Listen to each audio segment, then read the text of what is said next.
Churches of Christ present Satyavani.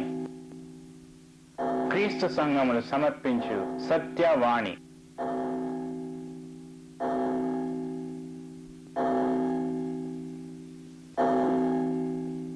Satyavani. యెహోవా రాజ్యము చేయుచున్నాడు, ప్రభావమును ఆయన వస్త్రముగా ధరించి ఉన్నాడు. నమస్కారం. క్రీస్తు సంఘం సమర్పించిన సత్యవాణి కార్యక్రమానికి స్వాగతం. ఈ దినమున క్రీస్తు సంఘ స్వార్థికులు సహోదరులు జాషువా గూటం గారు దేవుని వర్తమానం వినిపించక మునుపు సత్యవాణి బృందం ద్వారా ఒక చక్కటి కీర్తన విందాం. ఆరాధించెదము ఆత్మతో నిరతము యెహోవా దేవుని మనమంతా, ఆనందగానము మనసారా పాడుచు, ఆనందగానము మనసారా పాడుచు, అనుదినం కీర్తింతుము రారాజును, అనుదినం కీర్తింతుము రారాజును. ఆరాధించెదము ఆత్మతో నిరతము యెహోవా దేవుని మనమంతా, సమస్తములకు జీవాధారుడై శ్రేష్ఠయులనిడు జ్యోతిర్మయుడై, సమస్తమునకు జీవాధారుడై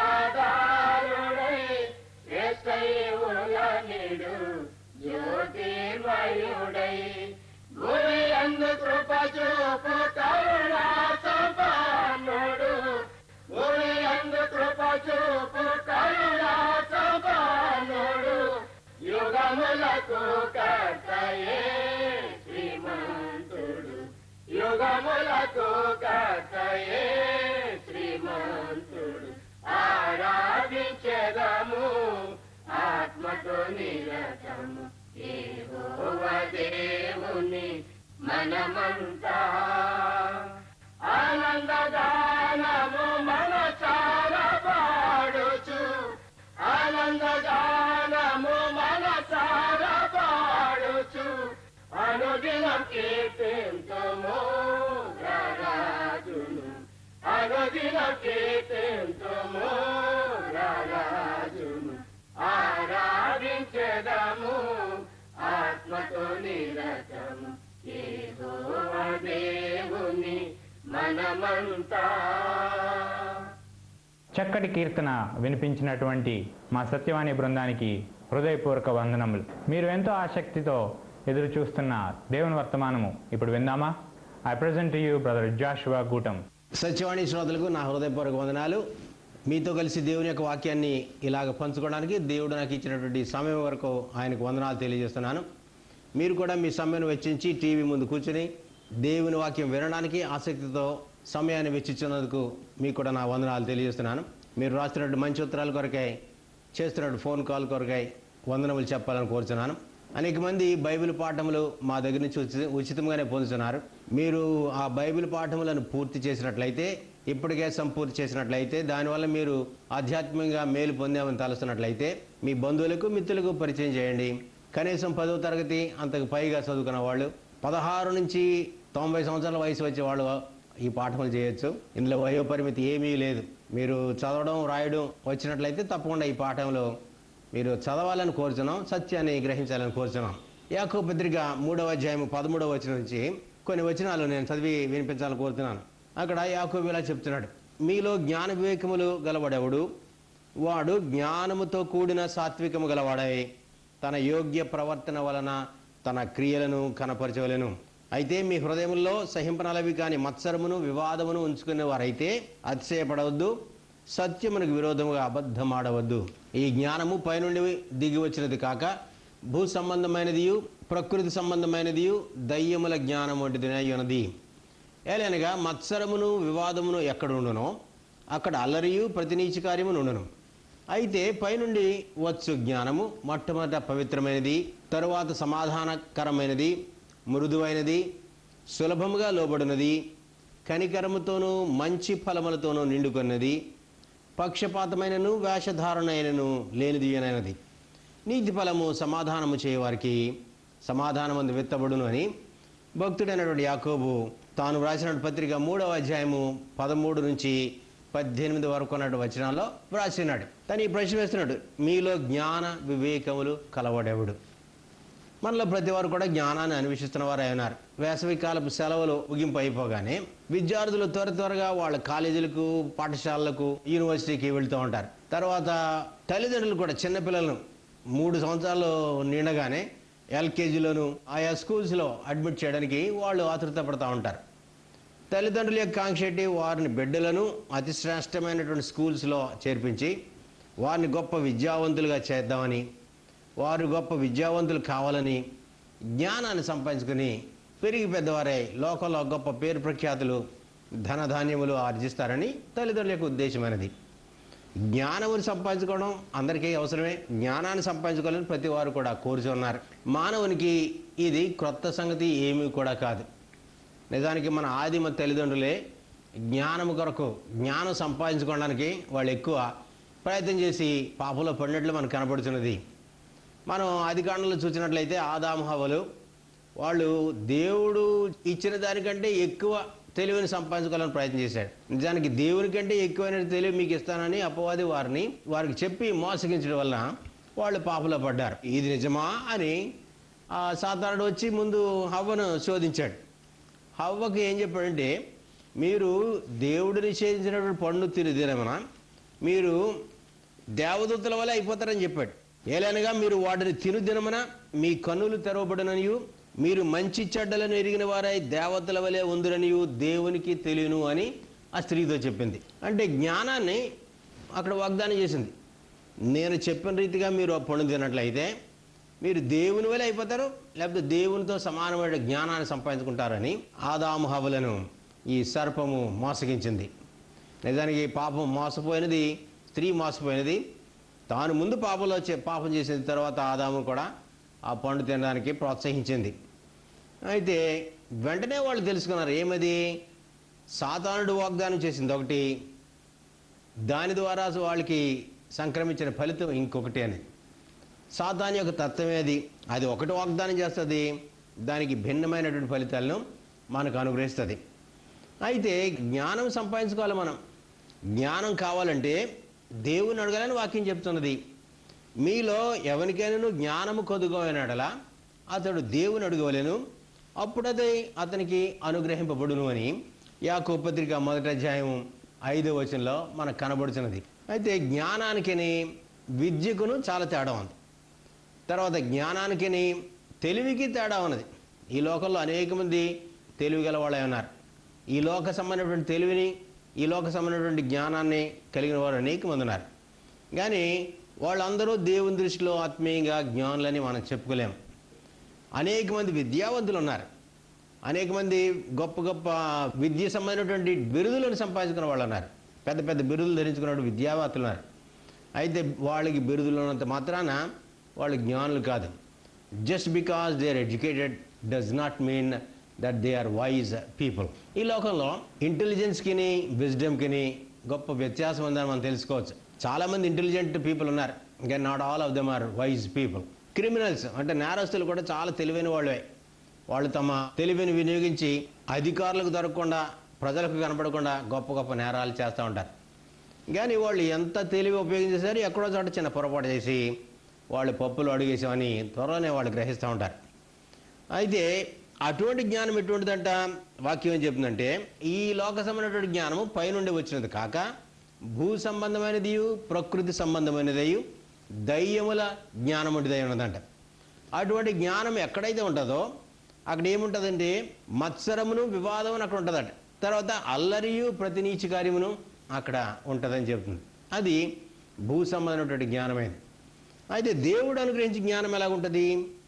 పైనుండి వచ్చే జ్ఞానం మొట్టమొదటి పవిత్రమైనది, తరువాత సమాధానకరమైనది, తర్వాత మృదువైనది, సులభంగా లోబడినది, కనికరముతోనూ మంచి ఫలములతోనూ నిండుకున్నది, పక్షపాతమైనను వేషధారణ అనేది లేనిది అంటది. చూసారా ఎన్ని సద్గుణాలు ఈ దైవ సంబంధ జ్ఞానం ఉన్నావో. ఈ రీతిగా మన జ్ఞానం, అట్టి జ్ఞానం కలిగి ఉండాలని దేవుడు మన గురించి కాంక్షిస్తున్నాడు. అయితే సొలొమోను తాను బాల్య దశలోనే రాజుగా అభిషేకించబడను. అతడు దేవునికి ప్రార్థన చేశాడు.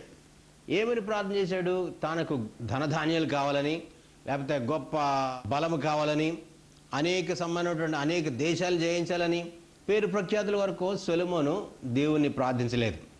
సరే కదా, అతడు ఏం ప్రార్థించాడంటే మొదటి రాజుల గ్రంథము 7-8 వచనాలు చూద్దాం. నా దేవా యెహోవా, నీవు నా తండ్రి అయిన దావీదునకు బదులుగా నీ దాసుడనైన నన్ను రాజుగా నియమించున్నావు. అయితే నేను బాలుడను, కార్యములు జరుపుటకు నాకు బుద్ధి చాలదు. నీ దాసుడనైన నేను నీవు కోరుకున్న జనుల మధ్య ఉన్నాను. ఇంత గొప్పదైన నీ జనమునకు న్యాయము తీర్చగలవాడెవడు? కాబట్టి నేను మంచి చెడ్డలు వివేచించి నీ జనులకు న్యాయము తీర్చినట్లు నీ దాసుడైన నాకు వివేకము గల హృదయము దయచేయము అని ప్రార్థించాడు.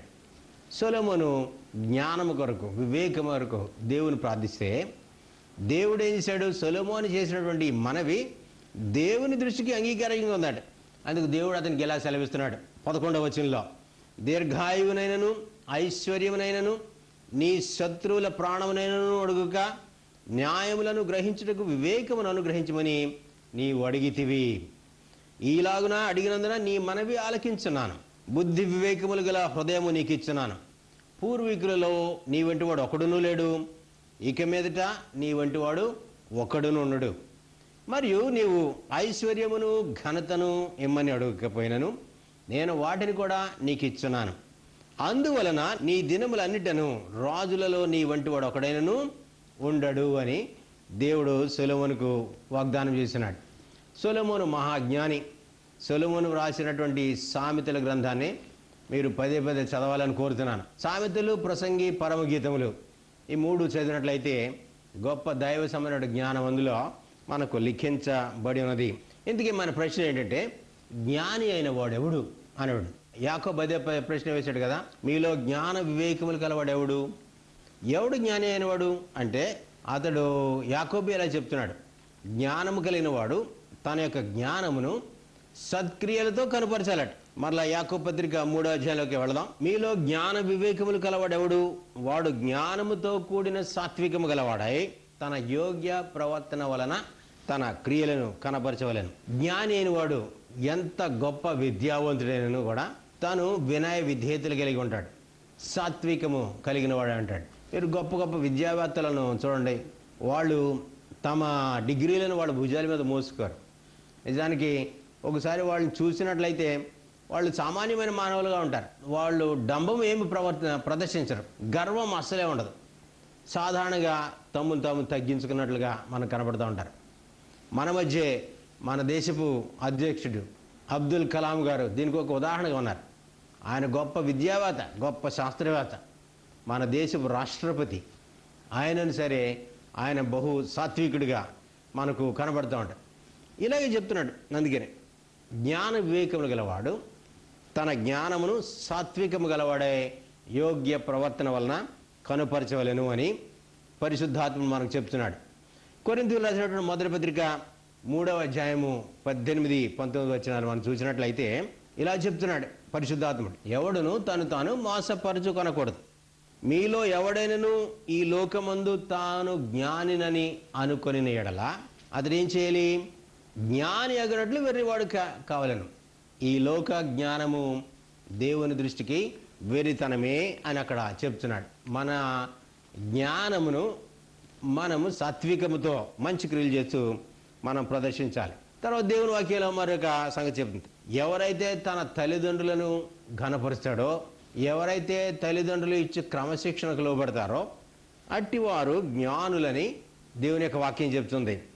జ్ఞాని అయిన సొలొమోను సామెతల గ్రంథము 13వ అధ్యాయము 1వ వచనంలో, తండ్రి శిక్షించిన కుమారుడు జ్ఞానము గలవాడగును, అపహాసకుడు గద్దింపునకు లోబడడు అని అతడు చెప్తున్నాడు. సామెతలు 15వ అధ్యాయము 5వ వచనంలో, మూఢుడు తన తండ్రి చేయు శిక్షను తిరస్కరించును, గద్దింపునకు లోబడువాడు బుద్ధిమంతుడగును అని కనబడుచున్నది.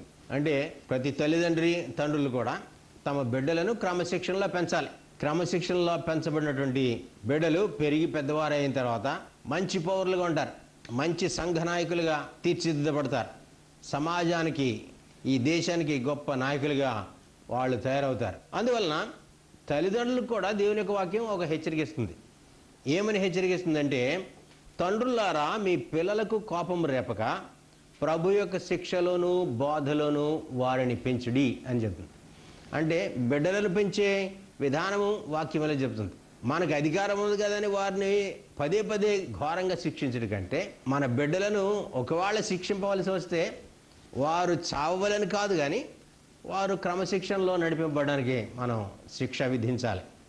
అయితే శిక్ష అనుడి కంటే శిక్షణ అనే మాట మనం వినియోగిస్తే మంచిది. తగినటువంటి క్రమశిక్షణ, ప్రభు యొక్క బోధలోను శిక్షణలోను వారిని మనం పెంచడం అత్యవసరం.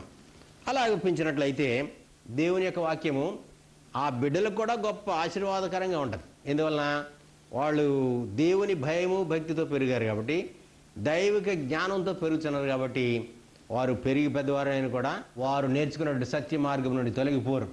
సరి కదా, దేవుని యొక్క వాక్యం వరకు పిల్లలకు ఒక గొప్ప దీవెనిస్తుంది. ఎఫెసీ పత్రిక 6వ అధ్యాయము 1వ వచనం చూసినట్లయితే, పిల్లలారా ప్రభువునకు మీ తల్లిదండ్రులకు విధేయులనుడి, ఇది ధర్మమే. నీకు మేలు కలుగునట్లు నీ తండ్రిని తల్లిని సన్మానింపము, అప్పుడు నీవు భూమి మీద దీర్ఘాయుష్మంతుడగుదు అని వాక్యం చెప్తున్నది. ఇది నిర్గమకాండం 20వ అధ్యాయము 12వ వచనంలో కూడా మీరు చూస్తారు. ఏంటిది? మీరు ఎక్కువ కాలం ఈ భూమి మీద దీర్ఘాయుష్తో కలిగి ఉండాలంటే, అంటే దీర్ఘాయుష్ను మీరు అనుభవించాలంటే దేవుని యొక్క వాక్యం చాలా సూక్ష్మమైన సూత్రం ఇస్తుంది. నీకు మేలు కలుగునట్లు నీ తల్లిని తండ్రిని సన్మానింపము, అప్పుడు భూమి మీద నీవు దీర్ఘాయుష్మంతుడవుదువు అని చెప్తున్నది. కాబట్టి తల్లిదండ్రులు బిడ్డలను ప్రేమించాలి, బిడ్డలు తల్లిదండ్రులు ప్రేమించాలి. తల్లిదండ్రులు ఇస్తున్నటువంటి శిక్షణను వారు ఎరిగిన వారై ఉండి దాన్ని భయంతోనూ భక్తితోనూ అంగీకరించవలసిన వారు అన్నారు. తర్వాత జ్ఞానం గలవాడెవడు? తల్లిదండ్రుల యొక్క క్రమశిక్షణలో పెరిగిన వాడు జ్ఞానవంతుడవుతాడు. జ్ఞానం గలవాడెవడు? జ్ఞానం ఉన్నట్లయితే అతడు తన యోగ్య ప్రవర్తన వలన సాత్వికంతో సత్క్రియలను ప్రదర్శించేవాడే అంటాడు. తర్వాత జ్ఞానం గలవాడెవడు అని ప్రశ్నించినట్లయితే, జ్ఞానము గలవాడు ఆలోచనను అంగీకరించును అని సామెతల గ్రంథము 12వ అధ్యాయము 15వ వచనం మనకు చెప్తున్నది. ఈ లోకంలో మనం బ్రతుకుతుండగా అన్ని సంగతులు మనకు తెలియవు. ఒకసారి మనకంటే అనుభవం కలిగిన వాళ్ళు కొంతమంది మనకు సలహాలు ఇవ్వచ్చు. ఒకసారి మనకంటే చిన్నవాళ్ళు కూడా మంచి సలహాలు ఇస్తూ ఉండవచ్చు. ఏది మంచిదో ఏది చెడ్డదో వివేచించే ఆ జ్ఞానం మనం కలిగి ఉండాలి. ఆ వివేచన మనకి ఎక్కడ వస్తుంది అంటే దేవుని యందలి భయము భక్తి వలన వస్తుంది. దైవిక జ్ఞానం, దేవుని యొక్క వాక్యమును మనం చదువుట వలన ఆ వివేచన మనకు వస్తుంది. సామెతల గ్రంథము 9వ అధ్యాయము 10వ వచనంలో చెప్తుంది, యెహోవాయందు భయభక్తులు కలిగి ఉంటే జ్ఞానమునకు మూలము, పరిశుద్ధ దేవుని గూర్చిన తెలివియే వివేచనకు ఆధారము. చూసారా ఎంత చక్కగా ఉంది అక్కడ? యెహోవాయందు భయభక్తులు కలిగి ఉంటే జ్ఞానమునకు మూలము, పరిశుద్ధ దేవుని గూర్చిన వివేచనయే తెలివికి ఆధారము అని కనబడుతుంది. కనుక ఈ వివేచించే శక్తి దేవుడు మనకు అనుగ్రహిస్తాడు. మనం ఆయన వాక్యాన్ని పఠించినప్పుడు, ఆయన చిత్తానికి లోబడుతూ జీవిస్తున్నప్పుడు. జ్ఞాని అయిన వాడెవడు? అతడు ఆలోచనను అంగీకరిస్తాడు. ఒకసారి పెద్దలు మనకి మంచి సలహాలు ఇస్తూ ఉండవచ్చు. అట్టి సలహాలను మనం పాటించ బాధ్యులమైన. సొలొమోను మహారాజు తర్వాత అతని కుమారుడైన రెహబాము సింహాసనాసీనుడయ్యాడు. అయితే రెహబాము పెద్దలు ఇచ్చినటువంటి సలహాను అంగీకరించగా పిన్నలు ఇచ్చినటువంటి సలహాను పాటించాడు. అందువలన ఇశ్రాయేలు దేశము 2 ముక్కలవడానికి అతడు కారకుడయ్యాడు. 2వ దినవృత్తాంతముల గ్రంథము 10వ అధ్యాయం 1-14 వచనాల్లో ఒకసారి రెహబాము పట్టాభిషేకం చేయబడిన తర్వాత రెహబాము దగ్గరికి జనులు కూడి వచ్చి ఏం చెప్తున్నారు? నీ తండ్రి మా కాడిని బరువు చేశాను. 3వ అధ్యాయం 3వ వచనం, నీ తండ్రి నియమించిన కఠిన దాస్యమును అతడు మా మీద ఉంచిన బరువైన కాడిని నీవు ఇప్పుడు చులకన చేసిన ఎడల మేము నిన్ను సేవించమని రెహబాముతో మనవి చేస్తే అతడు ఏం చెప్పాడు? 3 దినాల తర్వాత రండి, నేను మీకు సలహా ఇస్తాను, ఏమి చేయాలో చెప్తాను అన్నాడు. అప్పుడు రెహబాము పెద్దలను పిలిపించి, ఈ జనులకు నేనేమి ప్రత్యుత్తరం ఇవ్వలేను, మీరు చెప్పు ఆలోచన ఏమి అని పెద్దలను అడిగితే, వారు ఈ జనుల ఎడల దయాదాక్షిణ్యములు చూపి వారితో మంచి మాటలు ఆడిన ఎడల వారు ఎప్పటికీ నీ దాసులవుదురని అతనితో చెప్పిరి. అయితే అతడు పెద్దలు తనకు చెప్పిన ఆలోచన త్రోసివేసి తనతో కూడా పెరిగి తన ఎదుటనున్న యవ్వనస్తులతో ఆలోచన చేశాడు. ఆలోచన చేసి నీ తండ్రి మా మీద ఉంచిన కాడిని చులకన చేయమని నన్ను అడిగిన ఈ జనులకు నేనేమి జవాబు చెప్పను అని అడిగితే ఆ యవ్వనస్తులు అన్నారు అతనితోటి, నీ తండ్రి మా కాడిని బరువు చేశాను, నీవు దానిని చులకన చేయమని నీతో పలికిన ఈ జనులతో నీవు చెప్పవలసింది ఏమనగా, నా చిటికిన వ్రేలు నా తండ్రి యొక్క నడువు కంటే బరువుగా ఉండను. నా తండ్రి బరువైన కాడి మీ మీద మోపెను, గాని నేను మీ కాడిని మరింత బరువు చేదును. నా తండ్రి చబుకలతో మిమ్మల్ని దండించను, గాని నేను కొరడాలతో మిమ్మల్ని దండించదనని చెప్పుమని యవనస్తులు వాళ్ళు చెబితే, యవనస్తులు చెప్పిన ప్రకారం రాబాము వారికి చెప్తే వాళ్ళందరూ తిరగబడ్డారు. అప్పటి నుంచి ఇశ్రాయేలు దేశము 2 దేశములైనది. అందువలన జ్ఞానయుక్తముగా రెహబాము ప్రవర్తించలేదు. అతడు పెద్దల సలహాను నిరాకరించి అనుభవం లేని పిన్నల యొక్క సలహాను అంగీకరించాడు. అంత్య దినాల్లో ప్రజల యొక్క తత్వం కూడా అలాగే ఉంటుందండి. ఏంటిది? వాళ్ళు జ్ఞానుల యొక్క సలహాను నిరాకరించి అజ్ఞానముగా ఈ లోకంలో ప్రవర్తిస్తారని దేవుని యొక్క వాక్యం చెప్తున్నది. తిమోతికి రాసినటువంటి 2వ పత్రిక 3వ అధ్యాయము మొదటి 2 వచనాలు మనం ఒకసారి చూసుకుందాం. అక్కడ అంత్య దినములలో అపాయకరమైనటువంటి కాలములు వచ్చునని తెలుసుకొనుము. ఏలనగా మనుషులు స్వార్థప్రియులు, ధనాపేక్షులు, బెంకములాడువారు, అహంకారులు, దోషకులు, తల్లిదండ్రులకు అవిధేయులు, కృతజ్ఞత లేనివారు, అపవిత్రులు, అనురాగరహితులు, అతి ద్వేషులు, అపవాదకులు, అజితేంద్రియులు, క్రూరులు, సజ్జన ద్వేషులు, ద్రోహులు, మూర్ఖులు, గర్వాంధులు, దేవుని కంటే సుఖానుభవమును ఎక్కువగా ప్రేమించేవారు, పైకి భక్తి గలవారయుండి దాని శక్తిని ఆశ్రయించేవారైందురు. ఇటు వారికి విముఖుడవైందుమని దేవుని యొక్క వాక్యము చెప్తున్నది. అంటే అంత్య దినాల్లో జ్ఞానమును నిరాకరిస్తారు, అజ్ఞానమును, అహంకారమును, బెంకములను వెదుగుచూ అపవిత్రమైన కార్యములు చేస్తూ ఈ లోక సంబంధమైనటువంటి జ్ఞానాన్ని ప్రదర్శించేవారు అనేకులు ఉంటారని దేవుని యొక్క వాక్యము చెప్తున్నది. జ్ఞాని అయిన వాడు ఎవడు? అతడు తన పెదవులను కాచుకుంటాడు. దేవుని యొక్క వాక్యం ఏం చెప్తుందంటే, సామెతల గ్రంథము 10వ అధ్యాయం 19వ వచనంలో, తన పెదవులను మూసుకుని వాడు బుద్ధిమంతుడగును. ఎందువలన? తర్వాత మాట చెప్తుంది, విస్తారమైనటువంటి మాటల్లో దోషము ఉండక మానదు. అందువలన మనము జ్ఞానయుక్తముగా ప్రవర్తించాలంటే, ఈ లోకంలో మన దేవుడు అనుగ్రహించినటువంటి వివేచన జ్ఞానాన్ని కలిగి జీవించాలంటే ముందు మన పెదవులను కాచుకొనాలి. జీవమును ప్రేమించేవాడు తన పెదవులను కాచుకోవాలని వాక్యము చెప్పుచున్నది. ఒకసారి మనం జ్ఞానం లేకపోయినా సరే మనం మాట్లాడకుండా ఉంటే అదే మనమే పెద్ద బుద్ధిమంతులుగా కనపడతామని వాక్యం చెప్తున్నది. సామెతల గ్రంథము 29వ అధ్యాయము 11వ వచనంలో ఈలాగు వ్రాయబడింది, జ్ఞానము గలవాడు కోపమును అణుచుకొని దాని చూపకుండును అని కనబడుతుంది. బుద్ధిహీనుడు తన కోపమంతా ప్రదర్శించును. సామెతల గ్రంథము 17వ అధ్యాయము 28వ వచనం మనం చూసినట్లయితే మనకున్నటువంటి తెలివినంతని కూడా ప్రదర్శించనక్కర్లేదట. మనము మౌనము ఉన్నట్లయితే అది మనకు జ్ఞానముగా పరిగణింపబడుతుంది. 17:28 సామెతలు, ఒకడు మూఢుడైనను మౌనముగా నుండి ఎడల జ్ఞాని అని ఎంచబడును, అట్టివాడు పెదవులు మూసుకొనగానే వాడు వివేకి అని ఎంచబడును అని ఇక్కడ చెప్పబడింది. అంటే మనం అనవసరముగా పనికిమాలిన సంగతిలో పలికేయకూడదు. సమయోచితమైనటువంటి సందర్భంగా మనం మాట్లాడుతూ దేవుడు మనకు అనుగ్రహించిన జ్ఞానాన్ని వినియోగించి ఈ లోకంలో జీవించాలి. మీలో జ్ఞాన వివేకములు గలవాడెవడు? అట్టివాడు యోగ్యమైన ప్రవర్తన కనపరచాలి, తల్లిదండ్రులకు విధేయులై ఉండాలి, మంచి చెడులను వివేచించు లక్షణములు కలిగి ఉండాలి. ఈ అంశాన్ని వచ్చే కార్యక్రమంలో మరికొంత ధ్యానిద్దాం. అన్నిటికంటే ముఖ్యంగా జ్ఞాని అయిన వాడు దేవుని యొక్క వాక్యానికి లోబడతాడు. దేవుని యొక్క వాక్యం విని దాని ప్రకారం చేయవాడు జ్ఞాని అన్నాడు. యేసు ప్రభునందు విశ్వాసం ఉంచండి. మీరు యేసు ప్రభునందు విశ్వాసులు కావాలనే మా యొక్క కాంక్ష, మా యొక్క ప్రార్థన, ఈ ప్రయత్నం అంతా టీవీ ద్వారా. అందుకే మీకు సువార్త ప్రకటింపబడుతున్నది. యేసు ప్రభునందు విశ్వాసం ఉంచండి, ఆయనే దేవుని కుమారుడు. మీ పాపముల విషయమై మారు మనసు పొందండి. జ్ఞానులు కావాలంటే ఈనాడే పాపము నుండి విముక్తి పొందండి. యేసుక్రీస్తు నామమున పాప క్షమాపణయుతము బాప్తిసం పొందండి. దేవుడు మేము దీవించుగాక. మీకు నా వందనాలు. ఇంతవరకు మీరు క్రీస్తు సంఘ సువార్థికులు సహోదరులు జాషువా గూటం గారి ద్వారా దేవుని వర్తమానమును విని ఉన్నారు. మీకు బోధింపబడినది బైబిల్ బోధించినది మాత్రమే. Where the Bible speaks we speak, and where the Bible is silent we are silent. మీరు వినిన ఈ వాక్యంలో మీకేమైనా సందేహాలు తలంపులు ఉన్నట్లయితే మాకు తప్పక తెలియపరచండి, లేదా మీ దగ్గరలో ఉన్న క్రీస్తు సంఘాన్ని తప్పకుండా దర్శించండి.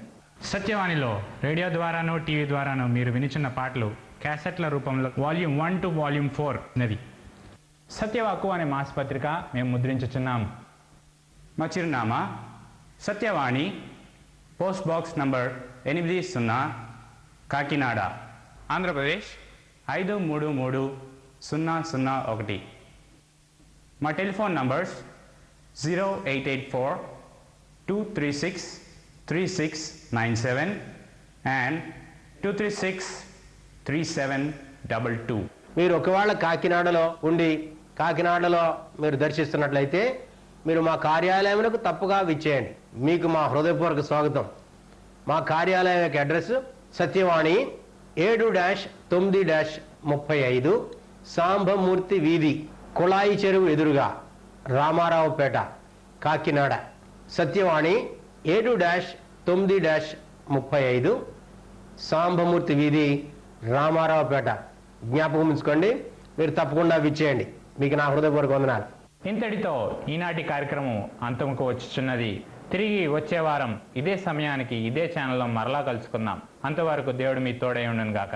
యెహోవా యందు భయభక్తులు కలిగి ఉండుట దీర్ఘాయువునకు కారణము, భక్తిహీనుల ఆయుస్సు తక్కువైపోవును. God be with you. ప్రియ యేసు రాజును నే చూచిన చాలు, మహిమలోనే నాయనతో నుంటే చాలు.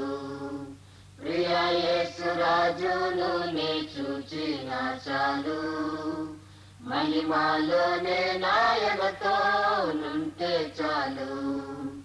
నిత్యమైన మోక్ష గృహము నందు చేరి, నిత్యమైన మోక్ష గృహము నందు చేరి, భక్తుల గుంపులో హర్షించిన చాలు, భక్తుల గుంపులో హర్షించిన చాలు. ప్రియ యేసు రాజును నే చూచిన చాలు, మహిమలోనే నాయనతో నుంటే చాలు. యేసుని రక్తమందు కడుగబడి, వాక్యం చే నిత్యం భద్రపరచబడి, యేసుని రక్తమందు కడుగబడి, వాక్యం చే నిత్యం భద్రపరచబడి, నిష్కలంక పరిశుద్ధులలో పేదను నేను, నిష్కలంక పరిశుద్ధులలో పేదను నేను, బంగారు వీధులలో తిరిగేదను, బంగారు వీధులలో తిరిగేదను. ప్రియ యేసు రాజును నే చూచిన చాలు, మహిమలోనే నాయనతో నుంటే చాలు. ముళ్ళ మకుటం పైన తలను చూచి, స్వర్ణ కిరీటం పెట్టి ఆనందింతుం. ముళ్ళ మకుటం పైన తలను చూచి, స్వర్ణ కిరీటం పెట్టి ఆనందింతుం. కొరడాలతో కొట్టబడిన వీపును చూచి, కొరడాలతో కొట్టబడిన వీపును చూచి, ప్రతి ఒక్క గాయంబును చుంబింతును, ప్రతి ఒక్క గాయంబును చుంబింతును. ప్రియ యేసు రాజును నే చూచిన చాలు, మహిమలోనే నాయనతో నుంటే చాలు. ఆహా ఆ గురా ఎప్పుడు ధ్వనించును, ఆహా నా ఆశ ఎప్పుడు తీరుతుందో. Churches of Christ salute you. క్రీస్తు సంఘములు మీకు వందనములు చెప్పుచున్నవి.